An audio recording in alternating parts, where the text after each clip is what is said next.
wahai ayah, silahkan kerjakan. Jauhnya cara berpikir antara Nabi Ismail dengan anak-anak sekarang. Menyembelih kambing aja mikir-mikir.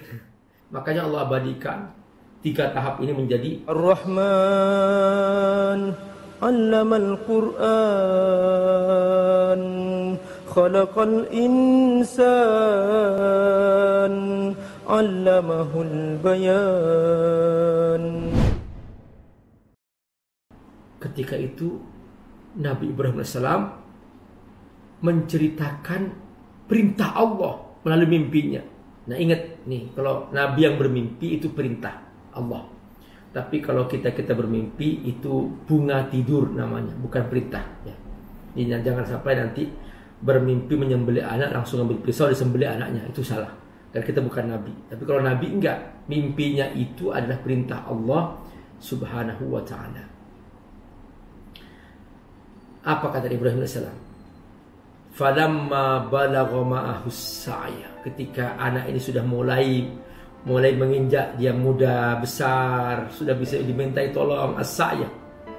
Qala ya bunayya inni ara fil manam anni adbahuk. Wahai anakku, aku bermimpi melihat menyembelih kamu.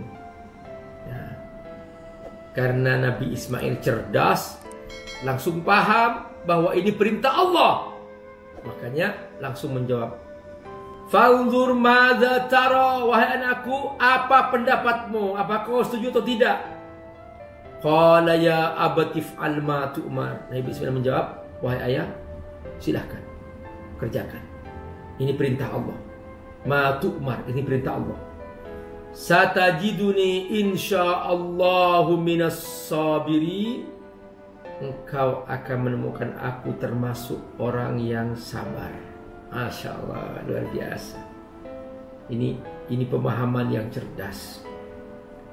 Dan coba anak sekarang misalnya, bapaknya menawarkan, nak, bagaimana kalau aku sembelih kamu? Ini perintah Allah. Pasti dia lari. Kau akan disembelih, disuruh belajar aja sudah mikir-mikir anak sekarang itu. Disuruh meninggalkan HP saja mikir-mikir. Ya itu jauhnya cara berpikir antara Nabi Ismail dengan anak-anak sekarang. Jauh sekali. Disembelih langsung dia akan perintah Allah. Ya abatif al ma tu'mar. Ini perintah Allah. Silahkan kau lakukan wahai ayah. Kau akan menemukan aku sabar. Satajiduni insyaallah minas sabirin. Saudara Allah rekam cerita proses penyembelihannya. Allah rekam. Ya Allah, dengan jelas. Nabi Ismail berjalan dari kota Mekah menuju Mina, tempat penyembelihan. Cukup jauh, tapi ini perintah Allah juga tempatnya di mana gitu. Nah, proses menuju tempat penyembelihan itu juga banyak tantangan. Godaan-godaan muncul, ya berupa segerombolan orang penggoda atau setan penggoda. Grup 1, grup 2, grup 3, berlapis-lapis. Ini gambaran ketika Nabi Ibrahim AS dia mau menuju tempat penyembelihan. Datang pos pertama setan, goda, dilempar. Nabi Ibrahim langsung mengambil batu, Nabi Ismail juga mengambil batu, melempar. Das. Lewat. Perhatikan, ini kekompakan. Makanya Nabi Ibrahim AS dalam menyembelih anaknya itu, dia menawarkan, aku minta pendapatmu. Para ulama tafsir menjelaskan, kenapa Nabi Ibrahim AS kok menawarkan dulu, fanzur madza tara. Padahal seandainya Nabi Ibrahim langsung menyembelih bisa, tapi kenapa kok ditawarkan? Kata para ulama tafsir, liyusyarika fil ajr, supaya kompak berdua sama-sama berjuang, berkorban, dapat pahala. Itu karena itu proses berjalannya itu juga menunjukkan bagaimana Nabi Ibrahim, Nabi Ismail kompak satu level, nggak menghalang-halangi. Ini enggak, kata suaminya, aku mau menyembelih sapi sekarang. Apa jangan kemahalan pak, jangan cari yang mahal-mahal, cari yang murah-murah aja pak. Nah gitu, jadi nggak kompak gitu. Ya udah, akhirnya yang ini pengen yang paling afdol, yang ini ngerem terus ngerem. Nah gitu. Ya gitulah. Jalan ke surga itu ya sendatannya terlalu banyak dengan berbagai macam nafsu tadi itu. Huffatil jannah bil makarih. Ya. Huffatil jannah bis syahawat. Wah, ya huffatil jannah bil makarih wa huffatil nar bis syahawat. Jadi jalan ke neraka itu penuh dengan nafsu, syahwat dan sebagainya. Tapi kalau ke surga itu berat, makarih, berat sekali ke surga itu. Ya, untuk korban berat sekali. Ya seperti itu teman-teman rahimahullah. Betapa dahsyatnya peristiwa ini Allah gambar dalam Al-Quran. Terus tahap 1, tahap kedua, tahap ketiga berhasil dilempar pakai batu. Makanya Allah abadikan 3 tahap ini menjadi ula, wusta, aqabah. Itu sampai sekarang. Terus lewat sedikit kalau teman-teman pergi ke Mina, itu pas di situ di bawah istana kerajaan ada sebuah tugu di situ. Nah situlah kemudian Nabi Ibrahim alaihissalam membaringkan Nabi Ismail. Terus pisau yang tajam itu berkilau terus disentuhkan ke lehernya. Kata Nabi Ismail, wahai ayah, aku takut kalau ayah nanti melihat wajahku pas menyembelih. Izinkan aku tengkurup ya. Tengkurupkan supaya nggak melihat, hanya dimiringkan. Nah, disinilah terjadi penyembelihan. Nih, Allah rekam dalam ayat 103. Falamma aslama wa tallahu lil jabin. Ketika keduanya sudah melaksanakan penyembelihan itu dan Nabi Ibrahim ditengkurupkan wa talahul jabin. Nah, tapi di sini ada keajaiban. Allah tidak ingin terjadi penyembelihan ini langsung kepada anaknya.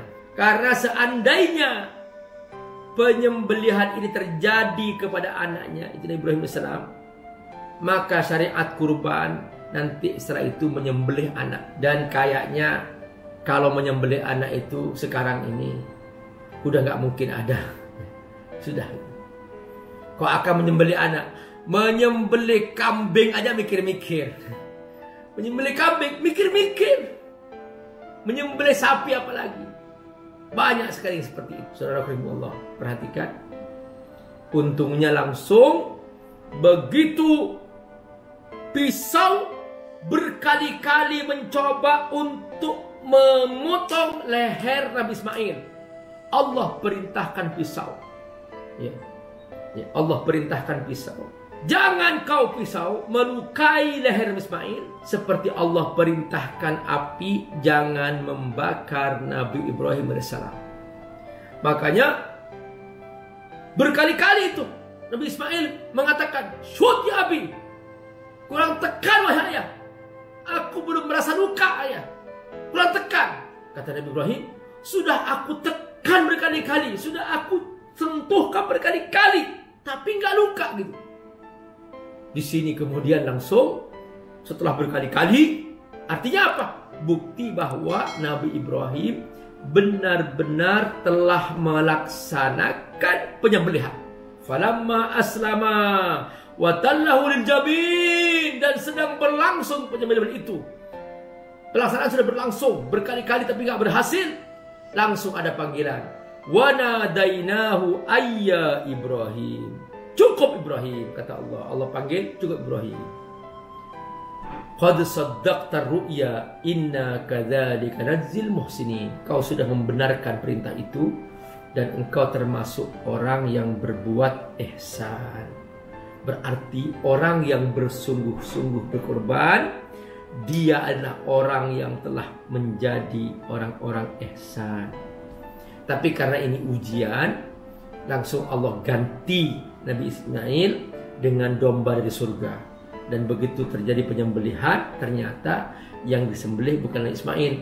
Tiba-tiba seekor domba. Ini kehebatan Allah SWT. Dengan cara secepat kilat langsung berubah. Tahu-tahu kambing yang disembelih, bukan Nabi Ismail. Nabi Ismail sama di sampingnya. Itulah mukjizat Allah SWT. Langsung Allah tegaskan bahwa inna hadza lahuwal bala'ul mubin. Ini hanya ujian, kata Allah. Wa fadainahu bidzibhin azim. Ini adalah kurban yang agung. Karena apa? Karena kambingnya memang dari surga. Dan semua kurban agung, asalkan dilaksanakan karena Allah, ikhlas dan yang terbaik. Jadi kurban terbaik itulah kurban yang paling agung. Wa fadainahu bidzibhin azim. Makanya kata Allah, untuk membuktikan kehambaan setelah ini, tidak usah kau menyembelih anak, nggak usah. Untuk membuktikan kehambaan setelah ini, cukuplah kamu menyembelih kambing atau sapi yang Allah tentukan, itu unta, kerbau yang sudah Allah izinkan. Apa kata Allah? Wa tarakna alaihi fil akhirin. Maka ibadah kurban ini menjadi ibadah sepanjang masa sampai hari kiamat.